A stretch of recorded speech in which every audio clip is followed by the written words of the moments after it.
I bought it from an old man at a yard sale. That's the part that gets me now. How ordinary it was. A folding table on a dead-end street, plastic bins full of chipped coffee mugs and tangled extension cords. And there it was, wedged between a VHS copy of Forrest Gump and a broken Game Boy Color. A gray Nintendo 64 cartridge. The label was slightly water-damaged, corners peeling, but I could still read it. The Legend of Zelda, Majora's Mask, $5. The old man didn't want to talk about it. He handed me the change and looked somewhere past my shoulder, and when I asked if it worked fine, he said yes too quickly. The way people say yes when the honest answer is something they have decided not to give you. I noticed it. I chose not to care. That should have told me everything.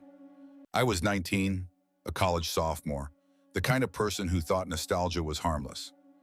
I'd played Majora's Mask as a kid. The moon with the face, the 3-day countdown, the masks you collected off the dying. It was always darker than the other Zelda games.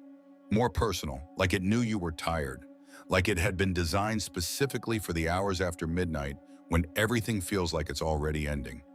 I paid the $5 and drove home with the windows down, and I remember thinking I'd play it for an hour, maybe two, and then go to sleep. There was already a save file on the cartridge. It was named Ben. I almost deleted it. I moved the cursor over it, hovered for a second, and then, I don't know why, I started a new file instead. Left Ben right where I found it. Some part of me felt like it would be rude to erase it. Someone had put real time into that file. You could see it in the stats. This wasn't a beginner's run. Ben had been deep in the game, hours and hours collecting masks, clearing dungeons, pushing through the parts of the game that most people quit before finishing. And then just stopped.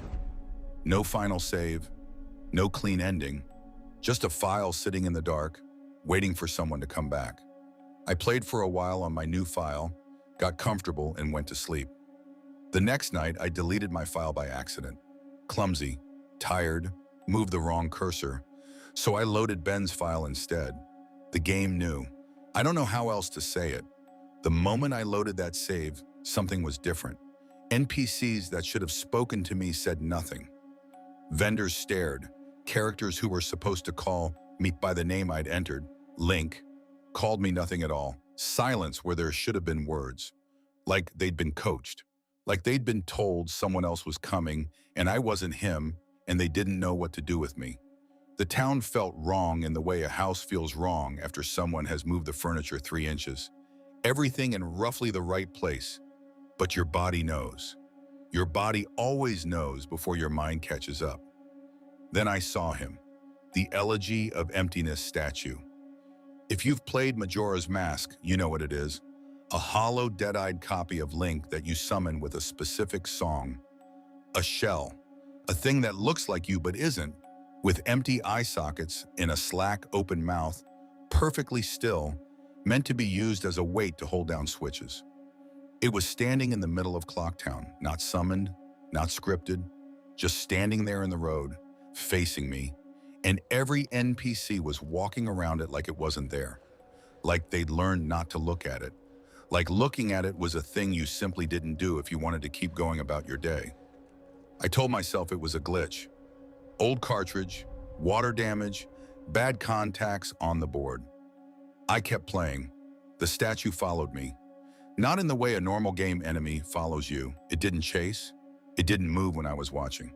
It was just always where I was going. I'd enter a new area, and there it would be, standing too close to the entrance, facing the door like it had been waiting for me to arrive.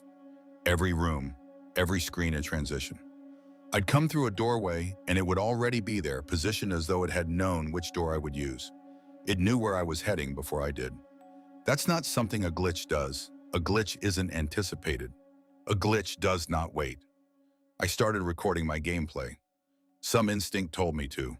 A feeling I couldn't name, not fear exactly, more like the awareness that I was going to want proof of something, though I couldn't have told you what. I set up a camera pointed at the screen, old and grainy, and I kept playing. I told myself I was being paranoid. I told myself that right up until the moment I stopped believing it. The game began looping. In Majora's Mask, time resets every 3 days. That's the mechanic, the whole premise.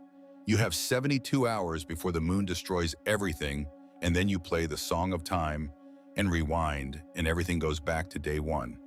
But my game was resetting on its own. Before the 3 days were up, before I triggered anything. I'd be mid-dungeon, mid-conversation, making real progress, and then the screen would go black and the familiar trumpet would play, and I'd wake up on day one again. Everything erased, all my items, all my progress, all my masks, gone, except the statue. The statue was always there when I woke up, in a slightly different position than before. Always present, never reset. Like it existed outside of time in a way that I didn't. Like the loops were happening to me, not to it, like it was the fixed point and I was the variable being tested. I started to feel like it was studying me. Running tests, logging the results, seeing how many times I'd go back before I stopped. On the fourth night, I have the recording. I found something the game has no explanation for. I was in the observatory, the part of the game where you visit an astronomer to look at the sky through his telescope. He was gone. The room was empty in a way that felt deliberate, not glitched. Everything else in the room was exactly where it should be. Every detail correct, just no astronomer. The telescope was still running, still pointed upward, and I looked through it the way you do in the game, expecting to see the moon descending, that familiar grotesque face filling the lens. The sky was empty. In Majora's Mask, the moon is always in the sky. The whole game is built around its descent. It's the first image you see when you boot up. That grotesque carved face, those hollow eyes, that screaming mouth, dropping closer every in-game hour. It is always there, that is the entire point. But when I looked through that telescope, the sky was black and clear and the moon was simply gone. Like something had reached up and removed it. And then something moved at the edge of the frame. Small at first, coming closer. The statue drifting through space, silent and weightless, positioned at the altitude where the moon should have been, staring down at the observatory, staring down at the telescope, staring down at me, looking up at it. I turned off the console and sat in the dark for a long time. By morning, I had started researching. I posted on forums, described the save file, the statue, the loops, the empty sky. People had seen it before. Not the same cartridge, different cartridges, different players spanning years, but the same events, the same sequence, the same feeling of being observed from inside the game. Someone had compiled it all into a thread. Posts going back to 2010, all describing the same progression, all written in the same tone of escalating, careful disbelief. People trying very hard to sound rational about something that had stopped feeling rational 3 days in. And they all ended the same way. The player stopped posting, mid-thread, mid-sentence, mid-thought, just silence. Like someone had reached through the screen and closed the laptop from the other side. I want to be honest with you. I went back and loaded the cartridge one more time. I don't have a good reason. Call it the particular stupidity of needing to know. Call it the thing in people that makes them open the door at the end of the hallway even when every instinct says don't. The game is loaded. Clocktown. Day one. The statue was in the center of the square, same as always. But this time it was facing away from me.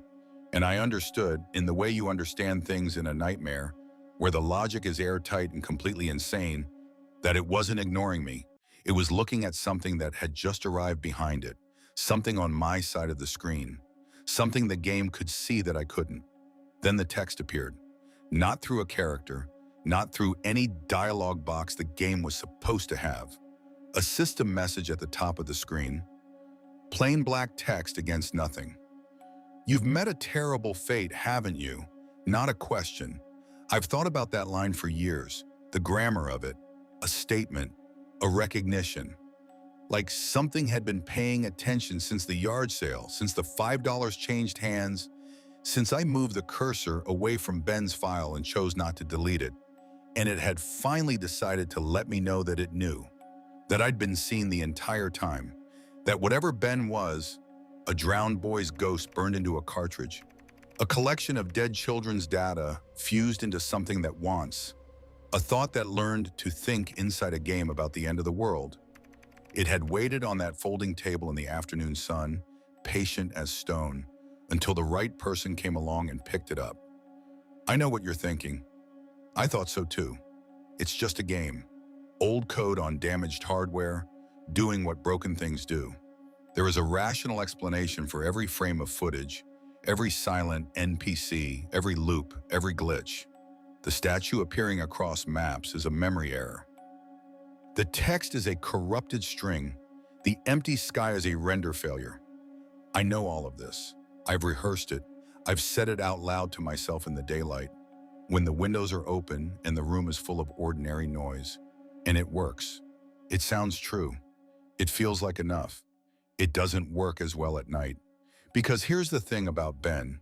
The thing that separates it from every other haunted Cartridge story, every corrupted file, every ghost in the machine. Ben got out.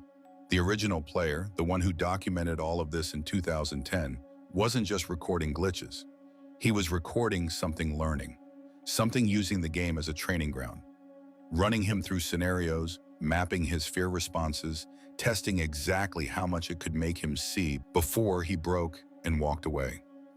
And when he shared the footage, when he uploaded it and the files spread from forum to forum, from download to download, from screen to screen across the world, Ben went with them, attached to every copy, riding every stream. The cartridge was never the point. The cartridge was just where it started. The internet was always the destination. Think about what you're doing right now, late at night probably. Screen the brightest thing in the room. The house is quiet in that specific way houses get quiet after midnight, when the sounds that were always there just stop, and the silence has a texture you don't remember from earlier in the day. You found this video the way everyone finds it. A recommendation, a rabbit hole, a thumbnail that made something in you lean forward without quite knowing why. You clicked. You stayed. You watched it all the way to the end. That's not an accident. When you've been staring at a screen long enough in the dark, there are moments, Reshaman, half a second, less than half a second, where you feel like something is looking back, where the reflection in the monitor shows something just slightly wrong, where a file opens that you didn't click, where your cursor drifts on its own, a few pixels to the left, and stops on something you weren't looking for, where the room feels, for just one breath, like it has one more person in it than it should. You've had that feeling, maybe tonight, maybe in the 30 seconds since you read that last line. You told yourself it was nothing. You've met a terrible fate, haven't you? This has been Whisper Dredge Studios. Some stories were never meant to be told, but we told them anyway.